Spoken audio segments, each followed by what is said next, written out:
ఉన్న రోజుల్లో ఈ రాష్ట్రంలో అన్ని రాజకీయ పార్టీలు అమరావతిని రాజధానిగా అసెంబ్లీలో తీర్మానం చేయడం జరిగింది.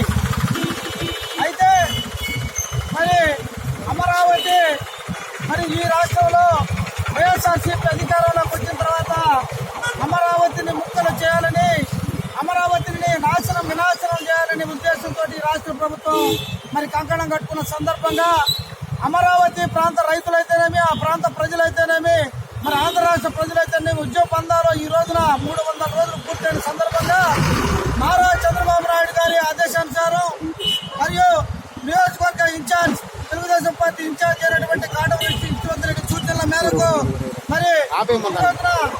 కావలి పట్టణ తెలుగుదేశం పార్టీ ఆధ్వర్యంలో ఈరోజు ప్రపంచ మేధావి రాజ్యాంగ నిర్మాత అయిన డాక్టర్ బాబాసాహెబ్ అంబేద్కర్ గారి విగ్రహం వద్ద కావలి పట్టణ అడికోడల్లో ఈరోజు దానికి మద్దతుగా, అమరావతికి మద్దతుగా ఈ రోజున మనం కొవ్వొత్తుల ప్రదర్శన తెలుగుదేశం పార్టీ ఆధ్వర్యంలో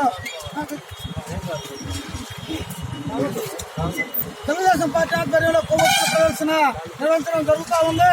ముందుగా మేము తెలుగుదేశంకు మద్దతుగా 3 రాజధానులకు మద్దతుగా ఒక తీర్మానం చేసి, కేబినెట్ తీర్మానం చేసి 3 రాజధానులు చేయాలనుకుంది. ఇది కేవలం వాళ్ళ స్వార్థం, డబ్బు సంపాదించిన ఉద్దేశంతో ఈ రాష్ట్ర ప్రభుత్వం అయితే, ఈ రాష్ట్ర ముఖ్యమంత్రి జగన్మోహన్ రెడ్డి గారు అయితేనేమి, విజయసాయి రెడ్డి గారు అయితేనేమి కేవలం ఆ ప్రాంతంలో రియల్ ఎస్టేట్ చేసుకునే దాని, వైజాగ్లో రియల్ ఎస్టేట్ చేసుకునే దానికోసం ఏర్పాటు చేస్తుందని ఈ సందర్భంగా తెలియజేస్తా ఉన్నాం. అలాగే 54,000 ఎకరాల భూమిని ఉచితంగా ఆ ప్రాంతంలో ప్రజలు ఇచ్చి ఈ రోజుకి 70 నుంచి 80 మంది రైతులు కుండిపోయితేమి, రకరకాల కారణాలతో ఆ ప్రాంత రైతులు చనిపోయినా ఈ రోజు కూడా వాళ్ళని ఎటువంటి పరామర్శ కూడా ఈ రాష్ట్ర ప్రభుత్వం అయితేమి, ఆ రాష్ట్ర ప్రభుత్వ ప్రతినిధులు అయితేమని ఎవరు కూడా వాళ్ళని సందర్శించలేదు.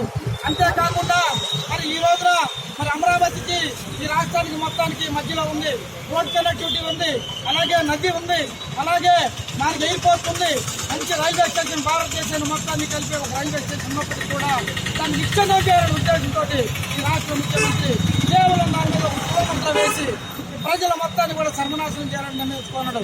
అమరావతి అనేది దళితుల రాజధాని. ఎందుకంటే ఆ చుట్టుపక్కల 5-6 నియోజకవర్గాలు దళిత నియోజకవర్గాలే ఉన్నాయే కానీ అక్కడ 80% పైచలకు మహిళలే ఉన్నారే కానీ ఒక కులమంత్రం వేసినట్టు కమ్మవాళ్ళు మరొక వారు లేరని ఈ సందర్భంగా తెలియజేస్తున్నాం. అలాగే ఈ రోజు అమరావతి మీద రాష్ట్ర హైకోర్టు స్టేటస్ కో కూడా ఇచ్చింది. దాన్ని ఎట్టి పరిస్థితుల్లో కలిగివ్వండి, దానికి కావాల్సిన విధానాలు చేయండి అంటే రకరకాలైనటువంటి తీర్మానాలతో, రకరకాలైనటువంటి అభిప్రాయాలతోటి దాన్ని 3 ముక్కలు చేయాలని చెప్పి 3 రాజధానులు చేయడం జరిగింది. కానీ ఈ 3 రాజధానులు కూడా సమంజసంగా లేవు. హైకోర్టుని నిర్ణయించే అధికారం ఈ రాష్ట్ర ప్రభుత్వానికి లేదు. అలాగే ఒకసారి సిఆర్టీఏ చట్టం అయిన తర్వాత ఆ చట్టాన్ని రద్దు చేసే హక్కు ఈ రాష్ట్ర ప్రభుత్వానికి లేదు. 29,000 మంది ప్రజలు వాళ్ళ యొక్క భూముల్ని, అలాగే అసైన్ రైతులు వాళ్ళ భూములు ఇచ్చిన తర్వాత వాళ్ళకి ఒక సిఆర్టీఏ చట్టంలో వాళ్ళకి కొన్ని వసతులు కల్పించిన తర్వాత, వాళ్ళకి కొన్ని హక్కులు కల్పించిన తర్వాత ఏకంగా తీసేయటం ఈ ప్రభుత్వమే కాదు, ఏ ప్రభుత్వం ద్వారా కూడా కాదు. దీనన్నింటినీ కూడా న్యాయపరంగా, కోర్టుల పరంగా ఎదుర్కొంటామని, రాజధాని ఏ రోజుకైనా కానీ అమరావతి రాజధాని తీరుతుందని సందర్భంగా తెలియజేస్తూ